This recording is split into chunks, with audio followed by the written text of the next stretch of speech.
I got a couple phone calls today for like harnesses where people want the steering wheel controls. It's like, stop it. Just stop it.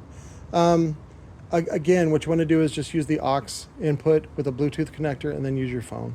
That's it. You don't need a head unit. You don't need steering wheel controls. You don't need any of that bullshit. Well, you actually would keep this. Well, you wouldn't keep the steering wheel controls except for volume, but and that, to me personally, that's all you need. So, but anyways, Ford Fusion install. This is before. It's just paper. It's got some water damage on it. Neo motor, very cute. What I do is I go ahead and cut the spokes with the angle grinder. I'm going to reuse the terminal so that way we can reuse the plug, the factory plug. This is what the end result. It happened to fit a 6.5. You actually have to take this lip off. There's a foam and then a lip. We take that down, and then I used 9 screws. 1, 2, 3, 4, 5, 6, 7, 8, 8. 8 screws, and then I had to open up the ID of the adapter.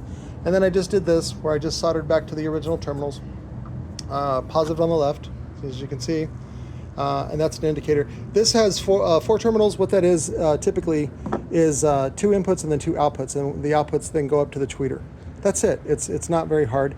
This model does not have the tweeter up in the A pillar, and so it's great that we're just going to add this tweeter. The original drivers, I think the 6x9s in the back were, I think it's a 2013, 2014 Fusion, but the 6x9s in the back were, I should look right here, 4 ohm. So it's 4 ohm, 25 watt. For the front, the rear speakers were 2 ohm. Again, they didn't even have a whizzer cone.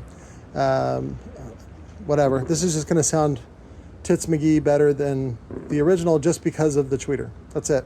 So, and it's one of my client's daughters, and so, you know, she doesn't want the bass. The other one wanted the bass. We're doing a simple, what am I doing it? Oh, I'm doing the SW10P from Recoil, which is a 10-inch with passive radiator and a 250 watt amp. So, easy peasy. That's it. Happy New Year. I'm going to be doing videos at home. I just stayed at home, dude. It's the best thing. You get to be productive, and all that stupid stuff that you tell yourself, oh, I'm going to do this year. Just fucking do it now. Stop waiting. Again, that's why I don't like Christmas, the celebration of Christmas. You should be celebrating Christmas every day. You should be nice to people every day. You should be productive every day. You will feel better about yourself instead of thinking you're a piece of shit. I love you guys. You're not a piece of shit, but you got to prove it. You got to prove me right instead of wrong. Love you.